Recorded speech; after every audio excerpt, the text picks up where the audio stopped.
Okay, let's go back in the Courtney Act time machine to your Australian Idol days. Yeah.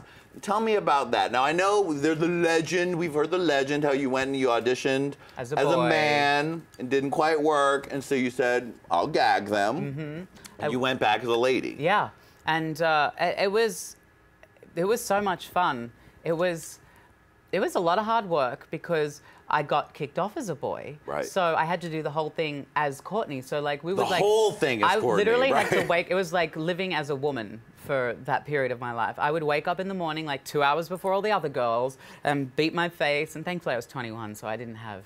So you could do a light moisturizer and tinted lip gloss. Chapstick and mascara. Of course. And it was like just like all day long in drag, just like in fluorescent lighting. Oh my God, and at that stage of Idol, if I know anything from American Idol, they're not giving you a kind angle. They're like, hey, we want to just see what's going on over here. If you watch, like, it looks like a spoof of Idol. Right. It looks like somebody is filming it on their iPhone in like the corner of their local church. And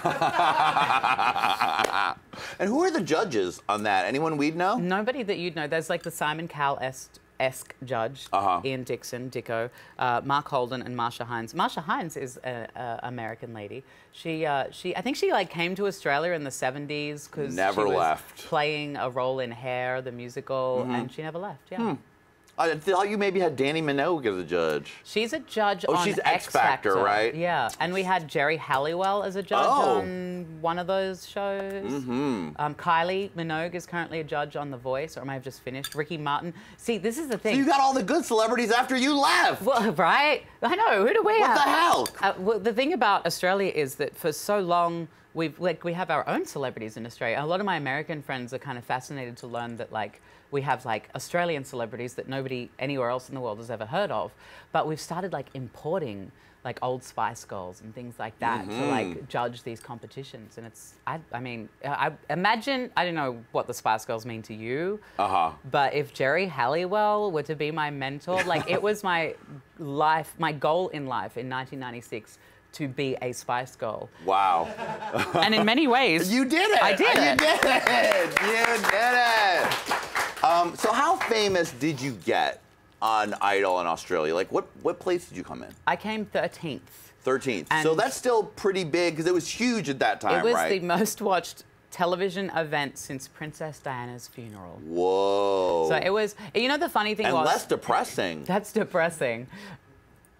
It was epic. Like when you're a part of a juggernaut like that, like especially when you're inside the Idol juggernaut, when it's all going on. We toured arenas, like 14,000 people a night, like screaming, like, Courtney, it's your baby! My God. And it was wild. Like and nobody knew who I was as a boy. So we'd all wander around together and everybody would get mobbed. I remember like being in Melbourne at like a clothing store and like a swarm of teenage girls like mobbing one of the other guys, Millsy, and I'm just standing there like, just like shopping, like buying things while he's signing autographs. You were living fully as a woman on camera. I was living as a woman. Like Lady Red. Like just Lady like Red. Lady Red.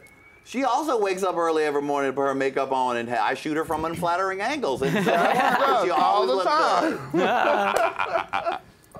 So you were huge in Australia, and then how long did you stay there and milk that? 10 years I've been flogging that dead horse. 10 years. Yeah. So you really had a full career in Australia. Did you have albums there? I had a single with Sony, and one of my proudest achievements was, you know, like, what's it, HSN, Home Shopping Network? Yeah. You know how they have like beauty, like sheer cover mineral makeup with Lisa Gibbons? Yeah.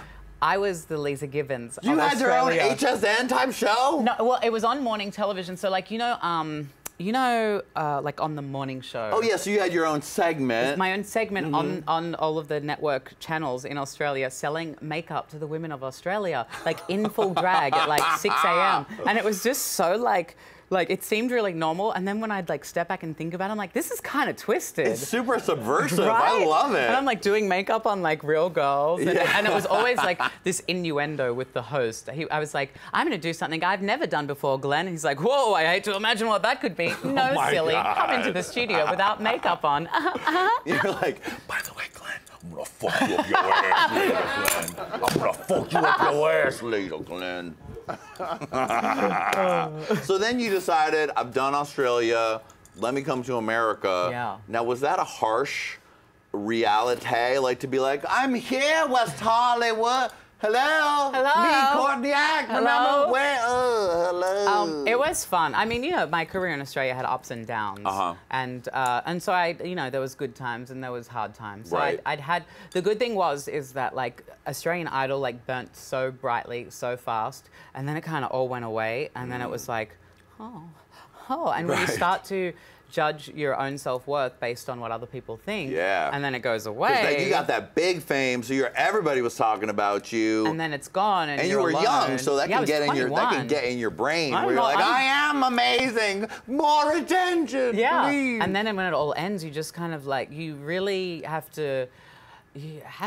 Like, you go through a lot of shit. Like, it was, I remember, like, struggling a lot, like, during, I think it was, like, 2005 was the really quiet year. Yeah. And it was a hard time coming to redefine who I was and work out, you know, what I wanted to do, what I wanted to be, and kind of not judge my self-worth off the fact that people liked me or didn't like me. Yeah.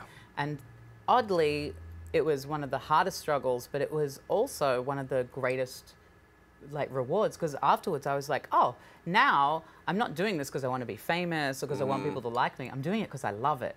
Like, I love performing, I love being on stage, I love being Courtney Act. And so coming to America, I felt kind of like a little sturdier than I did when I was 21. Because you got through all the attention and all the people and the bullshit. Yeah. You know, when you told that story on Drag Race, I said to myself, that seems too pat Courtney Act. It seemed like you magically decided, but hearing you tell me now, it really makes sense with your old fame and then dealing with all that. That really, getting early fame can put you through it. Yeah. So you really do learn who you are and how to make it work. Yeah, I mean, I told all my good stories on Drag Race, but, you know, they don't have time for No, they don't have time for the full details of the story. Like, rolling around the gutters. Sound bites.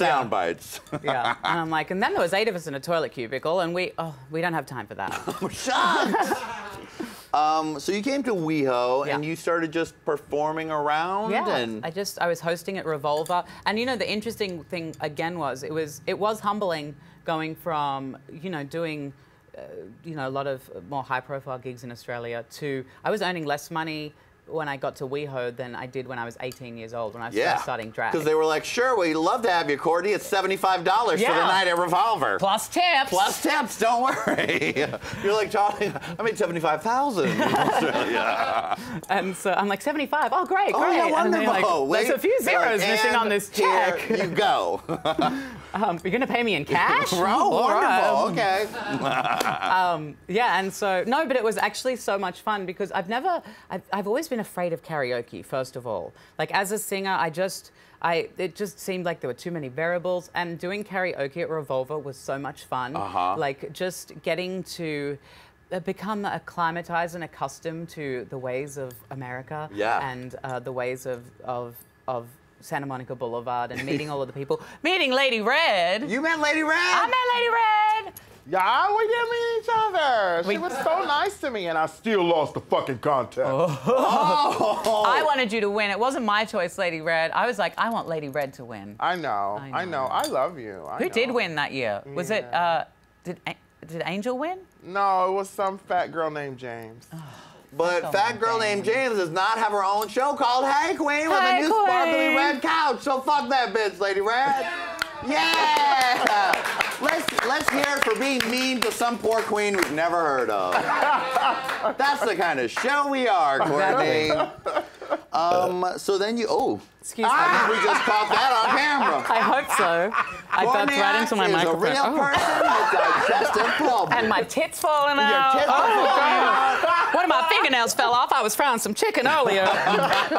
Courtney Act, drunk and falling out of her dress on Hey Qween. Hey Qween. Hey Qween, I love your show. I feel like Barney from The Simpsons. Yeah, exactly.